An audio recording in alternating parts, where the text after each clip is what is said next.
RFC. RFC. RFC. RFC. RFC.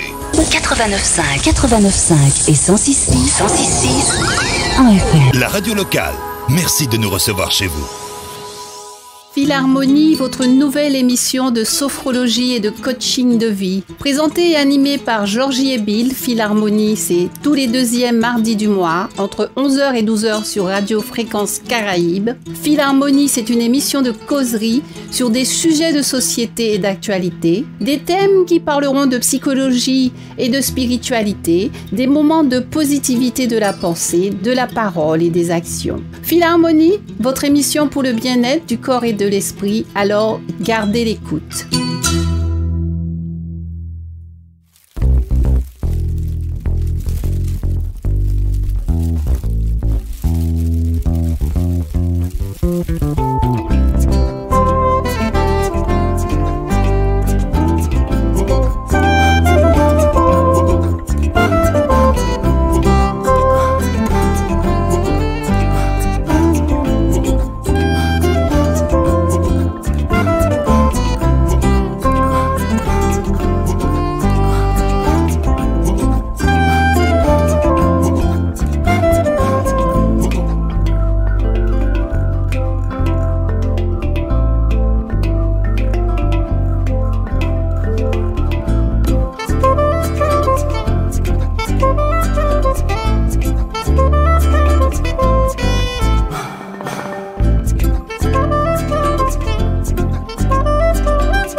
Merci de rejoindre votre radio, la Côte Caraïbe, Radio Fréquence Caraïbes. Je rappelle que nous émettons depuis le 1 boulevard du bord de mer, c'est au territoire de la ville du Carbet. Sur nos deux fréquences respectives qui restent les mêmes, autrement dit 89.5 et 106.6 en FM. Et le www.fréquencecaraïbes.com. Comme tous les deuxièmes mardis du mois, donc c'est Philharmonie avec Georgie pour la dernière d'ailleurs de la saison 2024-2025. Bonjour Georgie. Bonjour déjà. Je dis bonjour aussi aux auditrices et aux auditeurs de radio. Bonjour Bill, vraiment déjà. Comment ça va? Ça va, toujours, très bien. Oui, puisque la saison s'achève, puisque c'est vrai que nous allons donc bientôt terminer notre saison, donc pour la dernière de Philharmonie. Donc voilà, avec Georgie, comme tous les deuxièmes mardis du mois. Et donc Georgie, nous allons donc s'évader dans la nature. Hein. Oui, on va parler de nature, qui est notre survie et notre allié, mais on va aussi essayer d'expliquer d'autres sens du mot nature. Dans quel contexte on utilise ce mot? Très bien. Le thème d'aujourd'hui, donc la nature, notre survie et donc notre allié, Georgie. Et oui, je disais que c'était un sujet qui était très vaste et très complexe d'ailleurs, mais 1 heure ne va pas suffire pour pouvoir l'aborder entièrement dans ces différents domaines, différents aspects. Donc, je vais tenter de donner un condensé sur ce qu'elle est pour nous humains et en quoi elle est notre survie. Que veut dire, Georgie, le mot nature? Alors, pour ma part, on utilise ce mot nature pour différentes situations, mais c'est surtout de l'environnement qui nous entoure dont je vais parler, mais je vais donner aussi quelques sens. Exemple, je suis allée sur Wikipédia, qui donne comme définition, et je valide tout à fait, le mot nature qui peut désigner la composition et la matière d'une chose, ou l'origine et le devenir d'une chose, ou l'ensemble du réel indépendant de la culture humaine, ou l'ensemble des systèmes et des phénomènes naturels. Donc, le mot est donc polysémique. Alors, c'est-à-dire que polysémique veut dire qu'il y a plusieurs sens. Il faut savoir que quand on rencontre le mot poly, cela veut dire qu'il y a c'est plusieurs. Je donne 2 exemples. Par exemple, polyglotte, c'est-à-dire qu'on parle plusieurs langues. Polyandrie, c'est lorsqu'on a plusieurs maris. Et cela existe et on parle toujours de polygamie, mais jamais de polyandrie. Donc, le mot nature est utilisé dans différents contextes de phrases pour une situation bien définie. Donc, on va parler de la nature d'une personne. Donc, une personne peut être timide. Elle est connue pour être introvertie. Elle ne parle pas beaucoup, se met en retrait du fait de sa timidité ou de la difficulté à rester parmi les personnes qui ne sont pas comme elle. Cela arrive, mais ça ne veut pas dire que la personne ne vous aime pas ou qu'elle est négative. C'est sa nature. vous avez une personne de nature timide, respectez son besoin de retrait. C'est sa nature de se mettre dans un cocon où elle se sent bien.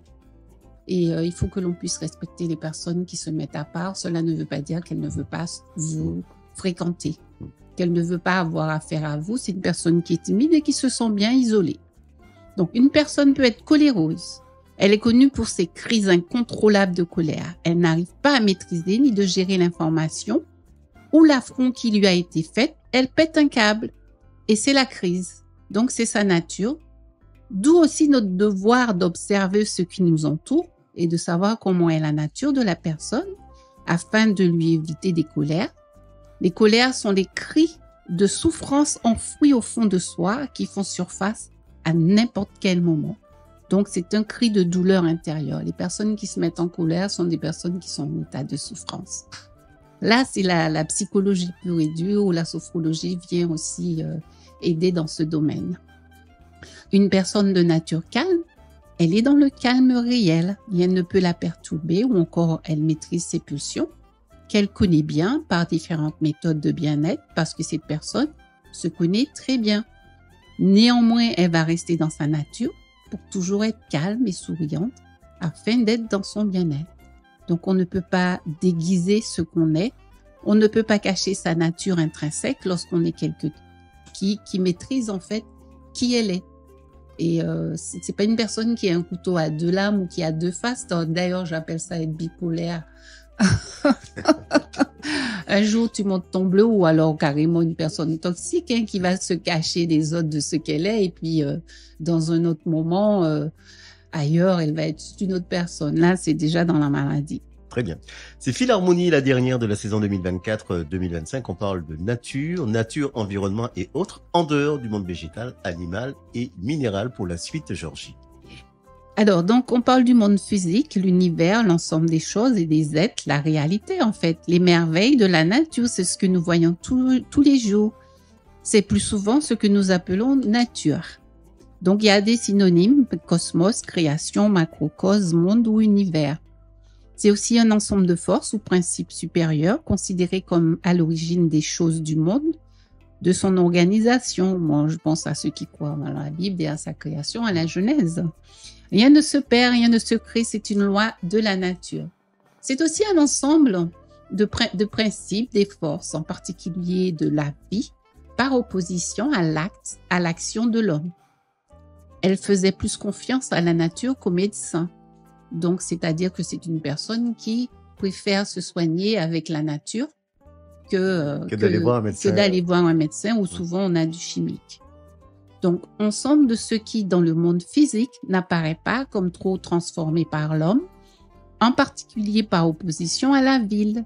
C'est-à-dire que vous allez partir à la campagne, en vacances en pleine nature, à la forêt, voilà, c'est ce qu'on appelle nature le plus souvent. Oui, ça permet aussi de se réoxygéner. Réoxygéner, se réapproprier justement son bien-être, parce que souvent on est débordé parce qu'on a vécu dans la semaine en ville, on a besoin d'aller respirer. Donc, l'ensemble des caractères, des propriétés qui font la spécificité des êtres vivants, étudier la nature animale, donc condition ou essence, je veux dire l'origine, quoi. Vie sexuelle, instant, appétit sexuel, l'appel de la nature, on connaît. Et donc, ensemble des caractères, des tendances, des traits constitutifs de la personnalité profonde de quelqu'un dont j'ai parlé tout à l'heure, ce n'est pas dans sa nature de se livrer à de tels actes. Donc, ça peut être tout autant du négatif que du positif. Des personnes qui, par exemple, commettent des malfaits. Donc, c'est aussi des fois dans la nature de cette personne. Oui. Si c'est un voleur, ça restera un voleur. Donc, je fais allusion déjà à ces natures de la personnalité humaine, les exemples de nature tels que la personne colérique, mauvaise, curieuse, médisante.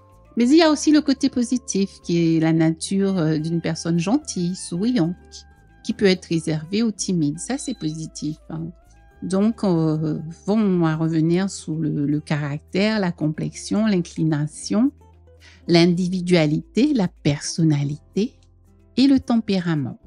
C'est aussi un ensemble de caractères physiques de quelqu'un en particulier au point de vue de sa santé, de sa résistance. Être de nature fragile, c'est une personne qui justement peut être anorexique ou boulimique, quel que soit, c'est sa forme. Et donc on parle de constitution de nature, de santé et de trempe.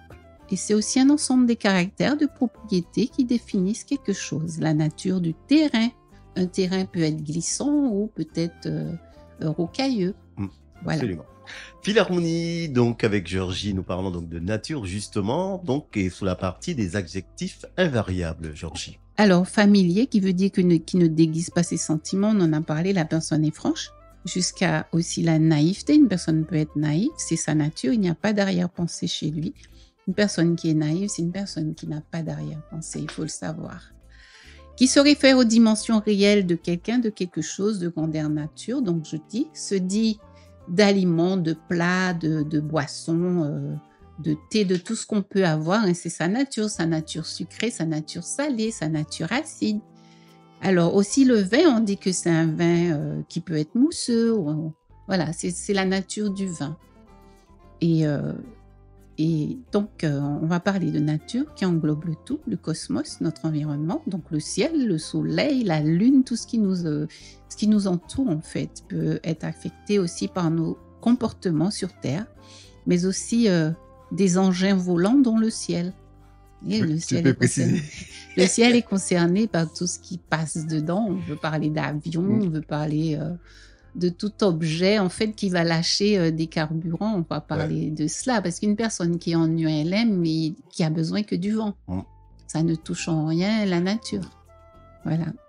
Donc on parle beaucoup de changement climatique comme menant pour notre survie. Il est temps de prendre conscience de nos impacts sur la nature. Parlons maintenant du monde animal. Il faut qu'on sache qu'on n'est pas seul au monde et que même si on voit qu'on a un chat, c'est soit un chien, il y a le monde animal. Pas la peine de vous dire ce que c'est qu'un animal. Ça va du plus petit au plus grand qui pourrait exister. Donc, dans le langage courant, les termes animal ou bête sont souvent utilisés pour distinguer le reste du monde animal de l'espèce humaine. Enfin, il peut être utilisé en opposition à végétal, terme qui regroupe les plantes, les algues, voire dans le langage courant des champignons, mais on parle des arbres aussi, il ne faut pas l'oublier.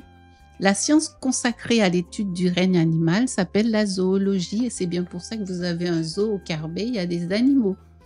Allez voir les animaux qui viennent du monde qui y sont aussi. Malgré tout, on a fait cette chose-là, dont je vais en parler aussi pendant l'émission. Ce sont des êtres vivants en dehors des humains. Nous ne sommes pas seuls sur Terre, nous vivons ensemble.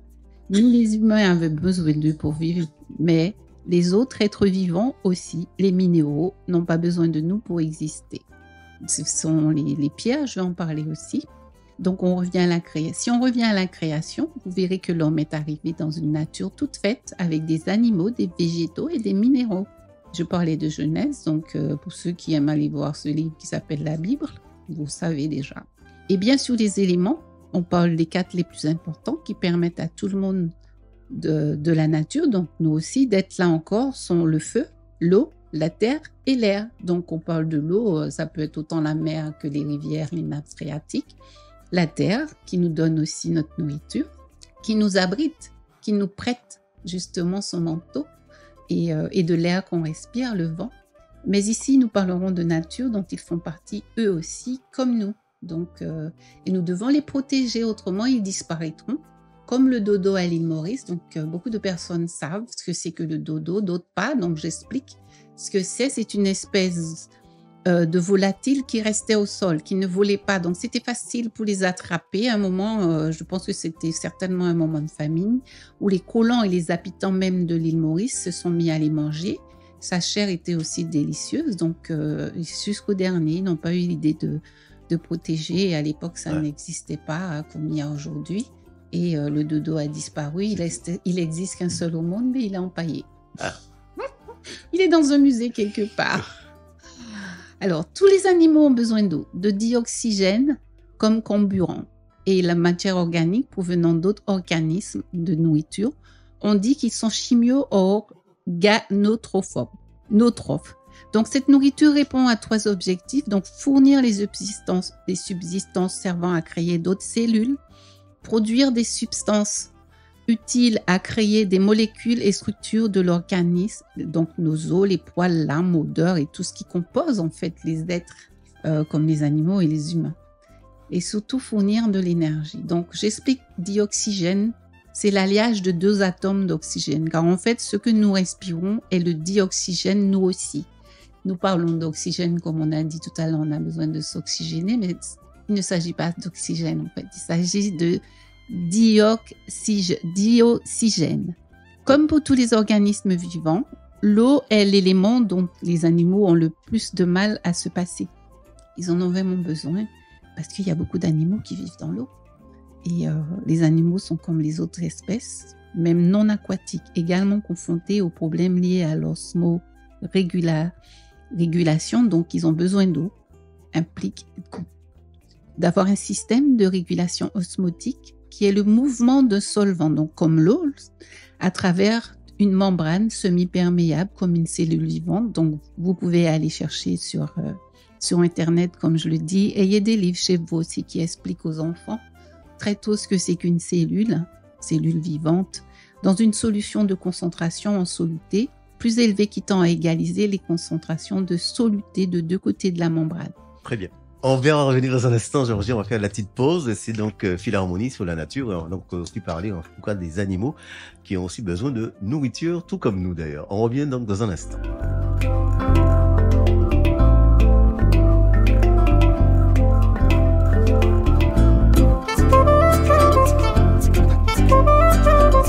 Ça y est, nous y sommes, Philharmonie pour la dernière de la saison 2024-2025 et on termine avec Boutem, c'est donc la nature, Georgie, et nous parlons précisément actuellement des animaux.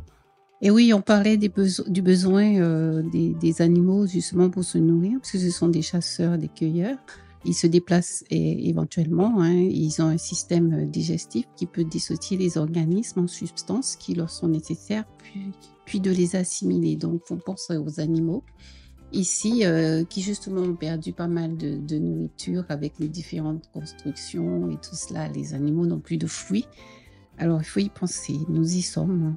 Donc, on va parler de l'appareil de reproduction qui est vital à l'espèce, mais nous aussi, sans quoi ces animaux-là disparaissent. Les oiseaux ont besoin d'endroits pour pouvoir mettre leurs œufs. Ça va dépendre. Il y en a qui... Moi-même, j'en ai eu marre des oiseaux qui venaient faire leur nid juste dans la maison, alors que voilà, il y a les arbres pour cela.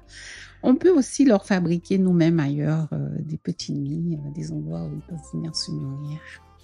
Donc, les animaux possèdent également des systèmes très divers de locomotion et de perception. Et ils ont des radars, vous le savez, pour les chauves-souris et ce qu'on appelle Jumbo et tout. Ben oui.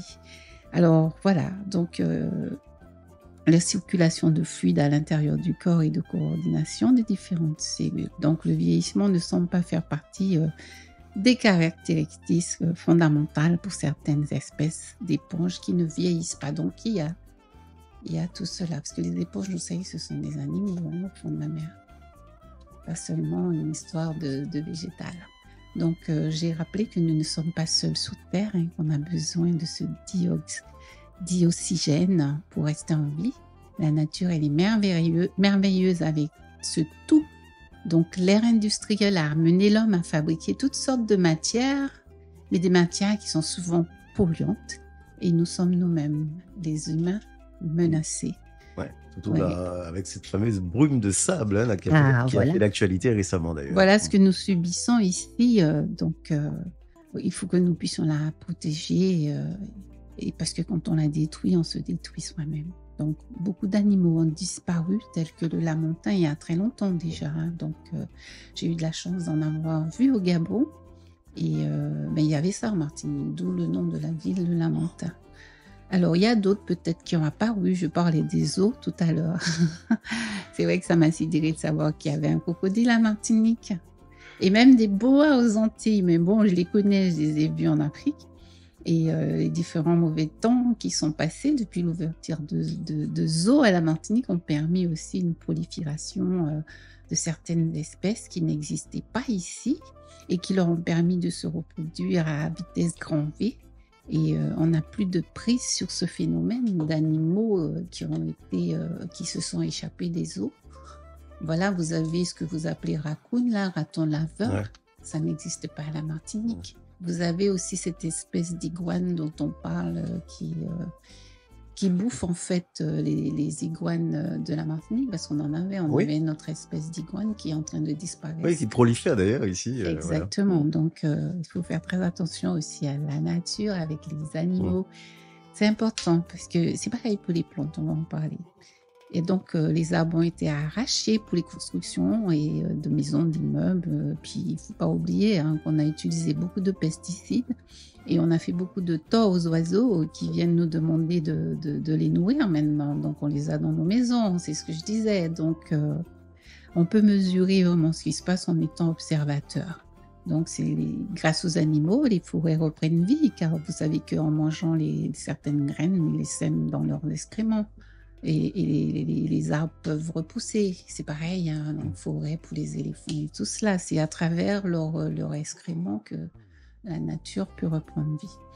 2 mots sur les pêcheurs dans cette thématique de la nature. Et oui, on est plus ou moins touché au Carbet par justement ce problème que rencontrent les chômeurs. Certains sont au chômage parce qu'il n'y a plus de poissons dans la mer. Donc oui, on a les gros chalutiers qui ne respectent rien, qui draguent les fonds des mers égoïstement. Et ce sont des capitalistes qui ne voient pas que le profit. Ils voient que le profit, mais jamais la destruction de la nature et la disparition d'espèces. Mais quand je parle d'égoïsme, ces gens-là ne pensent qu'à eux. Ils doivent gagner de l'argent, mais pas les petits pêcheurs côtiers ou peut-être les tout petits bateaux qui viennent pêcher de manière simple et naturelle, sans détruire la nature. Ouais. Mais là, venir avec des filets, souvent les filets sont un peu en métal et peuvent laisser aussi leurs métaux au fond de la mer. C'est vrai que ça racle tout le fond de la mer. Ça fait d'ailleurs l'actualité actuellement, puisqu'il y a un gros événement du côté des Alpes-Maritimes, du côté de Nice notamment. Oui, sur les océans. Voilà, les mers et les océans sont remplis de matières polluantes, telles que les plastiques, qui a carrément constitué un océan à lui tout seul. Donc, vous avez dû déjà voir cela, puisque moi, je l'ai souvent vu. Je regarde souvent comment on traite la nature. Et donc, voilà, vous avez carrément un océan de bouteilles en plastique qu'on utilise, parce que c'est ce qu'on a mis là pour nous. Donc, je me demande si on ne peut pas trouver une autre façon, justement, un autre contenant, une autre matière pour pouvoir mettre les sodas et tout ce que nous consommons. Donc, d'autres matières minérales comme le fer par les bateaux et le cuivre qui empoisonnent les poissons. Donc, vous avez entendu parler des bécunes où on dit qu'il y a beaucoup de mercure. C'est vraiment une réalité. Ouais, parce qu'ils consomment effectivement. Voilà. On a trouvé des poissons avec beaucoup de plastique dans leur intestin. Donc, il faut savoir que nous consommons ces animaux. Donc, nous aussi, nous sommes touchés. Alors, la mer, elle est thérapeutique. Donc, parlons de cet atout, de cette vertu de la mer. C'est pour cela que nous devons protéger la mer. Les médecins demandent à leurs patients d'aller à la mer ou de marcher justement sous le bord de la mer. Donc, elle a un impact sur notre santé et cela fait du bien à nos populations. Ne serait-ce que pour le bien-être. On a vu hier, pour la Pentecôte, toutes ces personnes qui sont parties se baigner dans cette jolie mer, surtout au Carbet. Et aussi dans la nature, du côté de la rivière aussi. On en a vu beaucoup à la rivière aussi. Donc, on va venir en manger des végétaux. Voilà, les végétaux, effectivement. Donc, dans ce contexte, donc, dans cette thématique précisément de la nature, on parle maintenant, Georgie, comme tu l'as dit, de végétaux. Voilà, donc quand vous êtes parti à la rivière, vous avez vu les végétaux. Les plantes herbacées, les plantes ligneuses. Donc, j'explique ce que c'est. Ce sont des plantes qui donnent le bois. Nous, ici, on a... ça peut être un arbre fruitier comme l'abricotier parce que vous avez de très jolis meubles fabriqué avec le bois de l'abricotier. C'est très important et c'est très joli. C'est comme l'olivier. J'ai un petit pilon en bois d'olivier et c'est merveilleux. C'est très agréable à toucher. Donc, c'est cela qu'on appelle une plante ligneuse. Donc, les plantes grimpantes, les plantes bulbeuses et les arbres et les arbustes. Alors, Georgie, quel est le rôle principal des végétaux? Vous savez très bien que c'est pour nourrir le monde. On aime bien la laitue, non? Donc, les plantes fournissent des nutriments et des calories essentielles dont nous avons besoin pour survivre. en favorisant la santé des plantes et en évitant la propagation d'organismes nuisibles. On parlait des pesticides et de maladies aussi phytosanitaires. Nous pouvons protéger les cultures et garantir la sécurité alimentaire de tous. Donc, quand on dit protéger, il faut savoir que maintenant, on ne peut plus voyager avec certaines plantes parce qu'on transporte justement des maladies souvent qui va les décimer.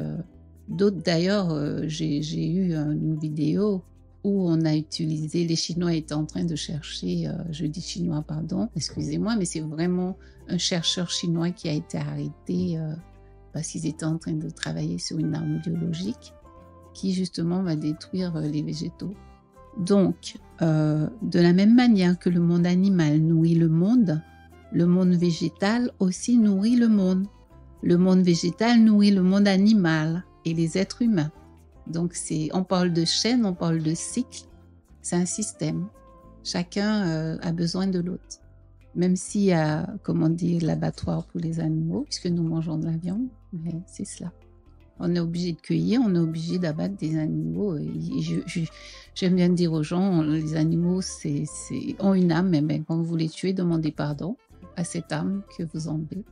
Alors, nous avons tous subi des dégâts dans l'emploi de pesticides dans l'île et nous parlons du chlordécone qui fait encore des ravages puisque beaucoup de personnes ont été affectées.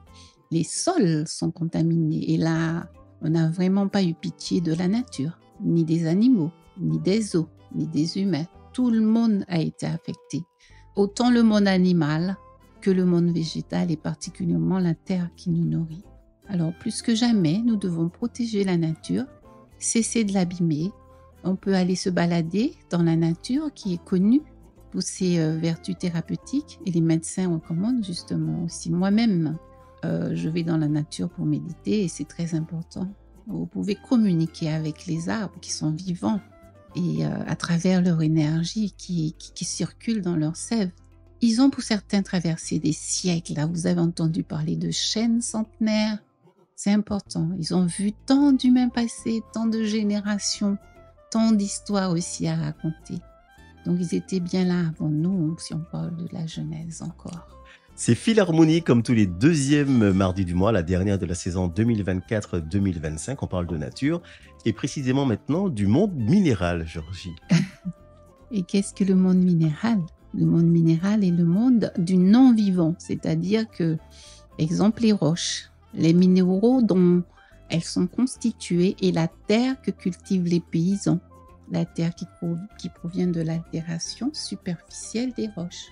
Un minéral est essentiellement une substance chimique cristalline formée par un processus géologique, mais cette définition comporte quelques exceptions. Il peut être décrit dans la très grande majorité des cas comme une matière cristallisée caractérisée par sa composition chimique et l'agencement de ses atomes selon une périodicité, donc le temps que c'est resté dans la Terre, et une symétrie précise qui se reflète dans le système cristallin et le groupe d'espace minéral. Donc, en pratique, le terme minéral peut être employé de façon générale ou plus particulièrement au sens générique pour en décrire la nature et les propriétés pour classifier. Donc, on classifie, on utilise les termes plus précis d'espèces minérales. Je vous explique plus tard. Dans un sens moins général, pour décrire les caractéristiques particulières d'un minéral dans une roche précise. Donc, par exemple, vous connaissez les géodes, quand vous les cassez dedans, vous allez trouver de la métisse, vous allez trouver du quartz, vous voyez? C'est un minéral. Donc, pour désigner un cristal particulier par le nom de l'espèce minérale à laquelle il appartient. Donc, les minéraux s'associent pour constituer les roches qui composent la croûte terrestre et le manteau terrestre et d'une façon plus générale les planètes telluriques et les astéroïdes, dont aussi les météorites. Parlons des autres merveilles de la nature parce qu'il y en a, Georgie. Et oui. Alors là, c'est quelque chose que tout le monde aime voir, c'est le monde minéral qui sont dans les cavités souterraines, qui composent de nombreuses structures minérales. Les plus connues sont les stalactites et les stalagmites. Souvent, les gens font l'amalgame. Alors, je vais bien expliquer ce que c'est qu'une stalactite. Les stalactites, Donc, il faut bien comprendre qu'avec le T de stalactite, c'est que ça tombe, T qui vient de tomber. Donc, c'est dirigé vers le sol. Alors que stalagmite, c'est avec le M, ça monte. Et ce sont ceux qui sont au sol, qui sont plantés au sol. Ce sont des pieux. Vous avez dû voir ça, ce sont les gouttes d'eau à force, composées justement de poudre de minéral. D'accord. Très bien. On revient dans un instant, on va parler notamment d'organismes, donc avec Georgie pour Philharmonie. On fait la petite pause, la dernière, et on se retrouve juste après. À tout de suite.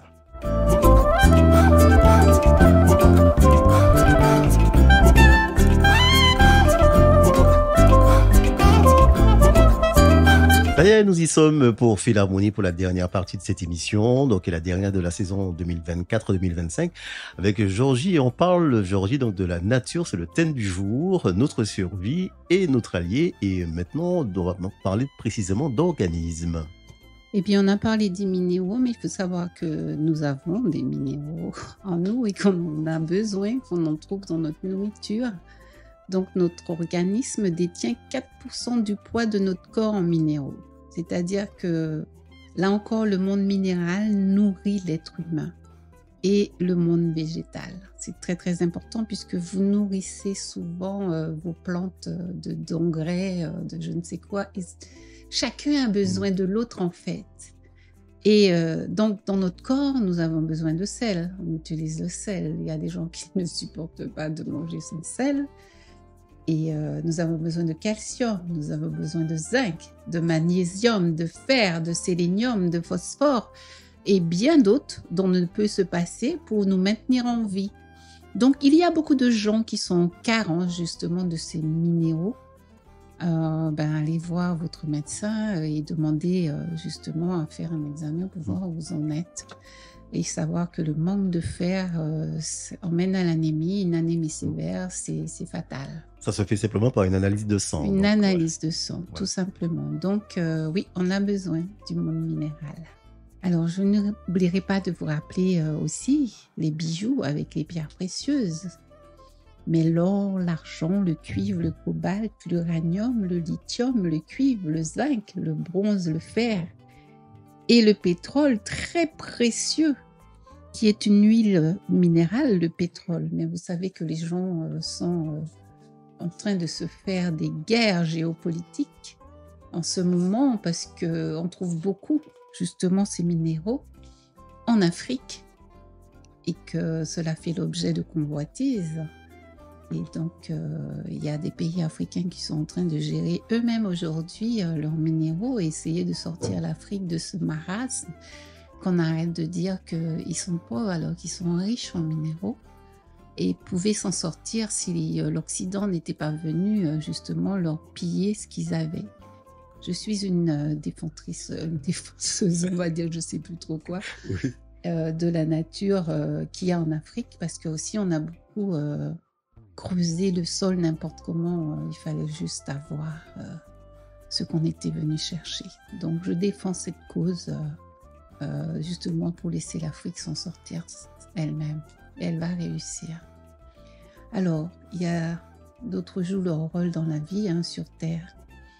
Je parlais de ce besoin-là d'uranium, vous le savez, qui fait fonctionner les centrales nucléaires, mais aussi qui construisent des armes nucléaires. Et vous savez très bien ce que cela a fait avec la bombache à Hiroshima et à Nagasaki. On n'oublie pas. Vous savez ce qui s'est passé à Tchernobyl. On ne n'oublie pas non plus ce qui s'est passé. Je vous ai déjà parlé de Tchernobyl avec la mélanine ici. Donc, la nature, elle est belle. Elle fournit autant de choses que l'on peut faire avec de magnifiques pour notre survie. Même si on dit qu'elle fournit l'électricité, mais c'est ça le contraste, c'est qu'elle fournit aussi des armes nucléaires qui peuvent détruire et qui menacent. Tout cela, justement, est responsable du réchauffement climatique.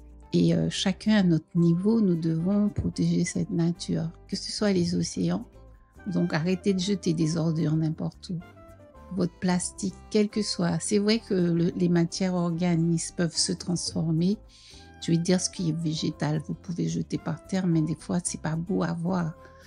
La peau banane, non, autres PGT à terre, si autres les, mais un monde qui passe en là, il peut tomber casser jambes.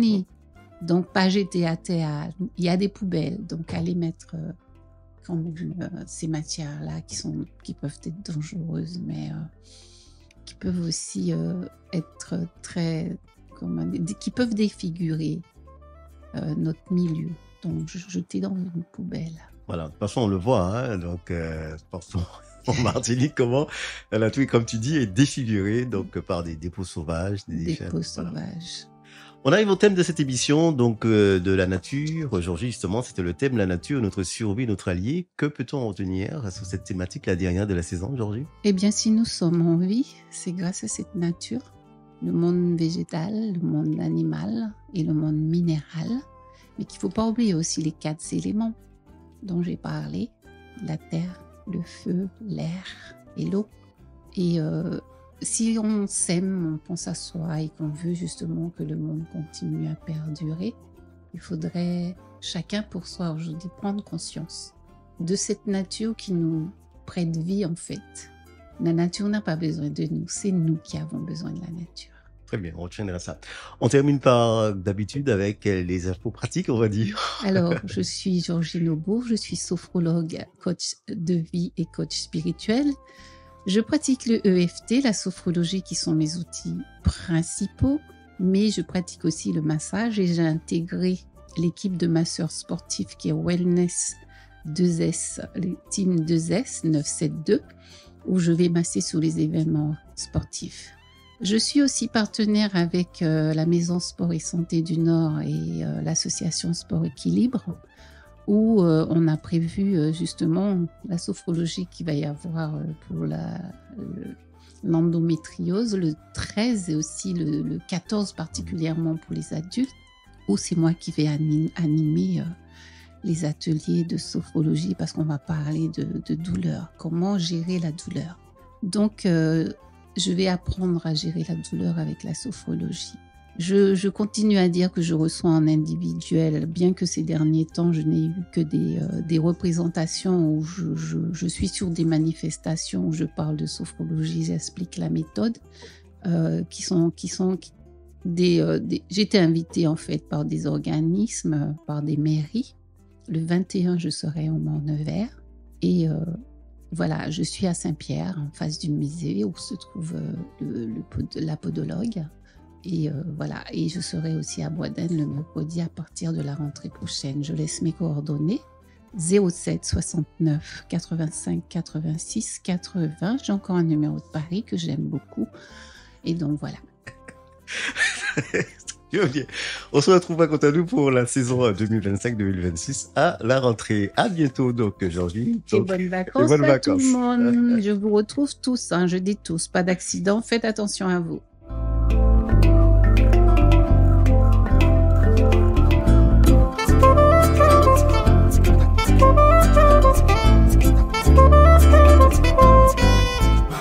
Philharmonie, votre nouvelle émission de sophrologie et de coaching de vie. Présentée et animée par Georgie et Bill, Philharmonie, c'est tous les 2e mardis du mois, entre 11h et 12h sur Radio Fréquence Caraïbes.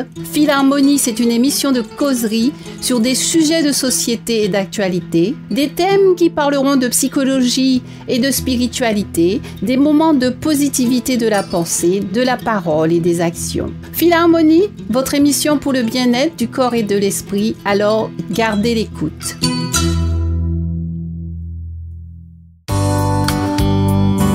Fréquence Caraïbes, la radio de proximité toujours plus proche de ses auditeurs. 24h sur 24.